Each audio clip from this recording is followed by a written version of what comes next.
சஷ்டி விரதத்தோட 2வது நாள் பூஜையை முடிச்சுட்டு கோவிலுக்கும் போயிட்டு வந்ததுனால இன்னைக்கு வீடியோ போட கொஞ்சம் லேட் ஆயிடுச்சு.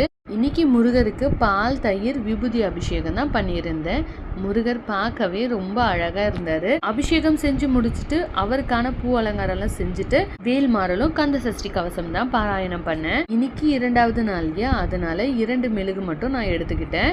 இன்னைக்கான பூஜை செய்யும் பொழுது ரொம்ப எமோஷ்னலா ஃபீல் பண்ணேன். அது ஏன்னா நான் முதல் முறையா சஷ்டி விரதம் பண்ணும் பொழுது 8 வருஷத்துக்கு முன்னாடி என்கிட்ட முருகர் சிலையோ முருகர் போட்டோ எதுவுமே இல்லை. அப்ப நான் கேள்விப்பட்டேன் வள்ளி தேவையானை முருகர் இருக்கிற போட்டோ வச்சு பூஜை பண்ணா இன்னும் சிறப்பு அப்படின்னு சொல்லிட்டு. இந்த நேரத்துக்கு அந்த போட்டோ கூட இல்லையா, வீட்டுல இருந்த பழைய கேலண்டர்ல முருகர் வள்ளி தேவையானை போட்டோ இருந்தது. அதை வச்சுதான் நான் அந்த நேரத்துக்கு பூஜை பண்ணேன். ஆனா இப்போ எவ்வளவு மாற்றம் அப்படின்னு சொல்லிட்டு நீங்களே உங்க கண் கூட பார்க்க முடியுது. முருகருக்கு அரோகரா. நாம கந்த சஷ்டி விரதம் இருந்தா கண்டிப்பா நம்ம வாழ்க்கை மாறும். பாய்.